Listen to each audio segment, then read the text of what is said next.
So I'm here at Gage Park for the Festival of Friends with the Action for Canada. Um, if you're like me, you've probably seen the name Action for Canada everywhere at freedom rallies, but aren't quite sure what they're about. So I'm going to take this opportunity to talk to Paul, who's an organizer with Action for Canada, and hopefully he can enlighten us as to what his group is and what they're doing. So Paul, right off the bat, can you tell us what you're about, nice and loud? Thank you. Yes, I'm sure you'll hear this, and I want you to hear a lot about Action for Canada. We are the Hamilton chapter of Action for Canada, and I'll give you a little bit of background. There are over 150 chapters now across Canada. I think this has been only within the last 4 months of growth. They originated in BC, and they've been in operation, fighting for freedoms, rights, constitutional rights, Bill of Rights, and the charter as well. They've been using whatever tools are available in order to protect Canadians and to educate Canadians on what their rights are, and to further inform Canadians about the fact that rights were never they're never given to us by a government. The government is also part of actually supporting and sustaining rights. And we should never wait for any government or any organization to decide when we have our freedoms and our rights. And that goes for freedom of speech, freedom of assembly, freedom to travel freely around the world, and all of them that are stated in our Bill of Rights, as well as confirmed in the Charter. And we support education, grassroots organization, and we today are doing, we're at Gage Park, and for Hamilton, we've now grown very quickly in numbers, and we are encouraging people to find us online as well. You can find us under the main heading of Action for Canada, and there's a lot of drawdown tabs that will get you to what chapters you want in your area. So wherever you may be, there's probably a chapter. If they're not there already, they're in the process of being formed.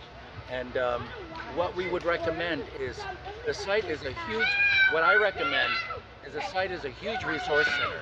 It's probably one of the cleanest resource centers out there in terms of actual information that's been vetted by very strong constitutional lawyers. And one of the lawyers that we've had that's been working on our team has been Rocco Galati.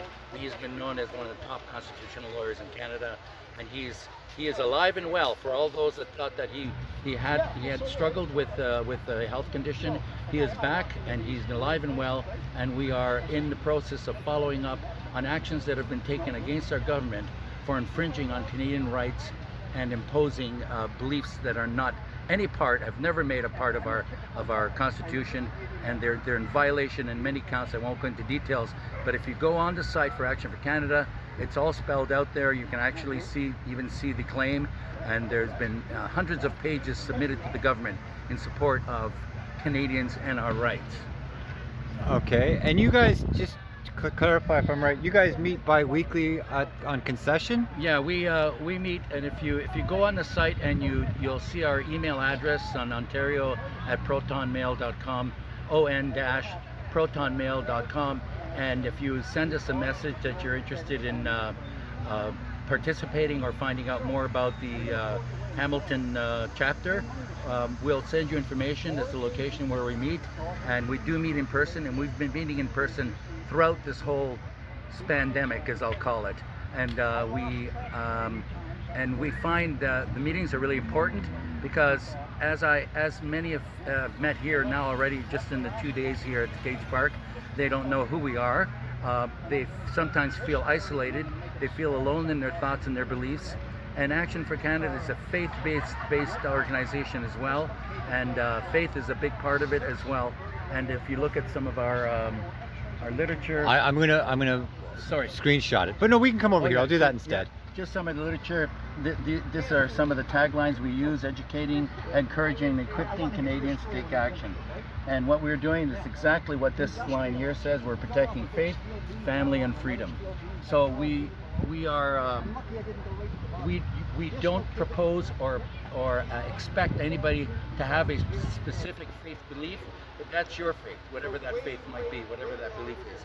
But we do encourage people to look into those areas because people with faith tend to have a lot of more hope and optimistic views and outlooks, and they want things to happen for them in a way that will benefit them and their families. But this is very much grassroots. We're into the community. We want the community to be a healthy community, and we want our governments and our leaders, superintendents, trustees, councillors, mayors at that level to have a communication with the people that have elected them into office. Actually, one other thing that you mentioned before we started this that I didn't know. You guys you didn't start with the lockdowns and the freedom protests. You've been around for years seven before years that. now, and we've picked up on all kinds of religious issues where our Canadian values have been challenged by minority groups, where our government's been bending over backwards to gain political strength in numbers, and by kowtowing down to different groups in order to build up their ranks and have people out there to sell their story based on the sacrifices of Canada and Canadian rights. So that's been one of the pillars of the organization. And the sexual orientation side of the gay and lesbian issue was also one that started back in 2018. So we've been on this before it's become an issue now with the schools. Okay. So this is, and I'm trying to figure out how to put this in without getting into the politics. no, it's not about politics. I'm gonna agree that we both, Yeah. as I understand it, we both agree that the ability to love who you want or even marry you want is a freedom issue. 100%. Okay, and we do support our gay and lesbian and trans friends and sisters. What we are against is, I say we because I'm going to speak for me as well. Sure. We love our gay and lesbian brothers and sisters, but the grooming of children in our education system absolutely has to stop. Is that a fair statement? It has to stop because the grooming is starting at age 5 now. Mm-hmm. And that is what they're calling the Soji 1, 2, 3 plan. And these are 1, 2, 3 stands for different modules, but I absolutely agree it has to be more regulated. There's been no real discussion. There's been no debate. I speak to parents here that are looking forward, I guess, to putting their kids back in school in the hopes that things will be, quote, normal come the fall. And they are more than surprised when I mention to them what's available to their children in the resource centers, in their Catholic, their public, and some private schools. They're very surprised. It's not oh, I kind of heard about it. It's like, what? It's that's the actual response. So, and I'm happy to be here because it's not an easy question. It's not an easy concept for us to even grapple with, because we've put so much trust in our education system, and that we've allowed our education system pretty much, I'll go as far as saying free reign. We've said, you know what, if they say that's good for our children, then I think I'll go along with it. We've very rarely questioned and or raised objections or concerns about their policies. But what we're saying now, and Action for Canada has been doing this for years, is that it's really important for us to look at not just what's currently being implemented in the schools, and also how does that affect our children going down the road many years.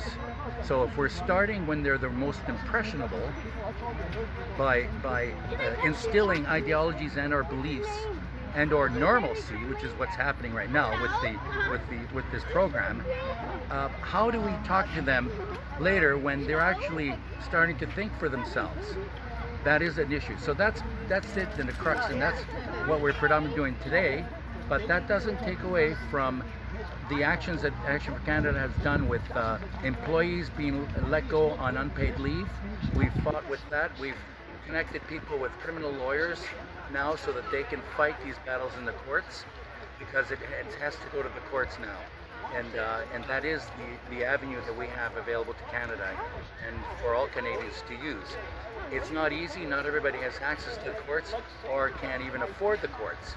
So that poses a problem, because even if your evidence proves to show that you were violated in some respect according to the charter or the criminal laws Or the Bill of or Rights? the Bill of Rights, and any of those that are supporting us as Canadians, then then if you don't have the means with which to deal with it, then that case just disappears. It never gets heard.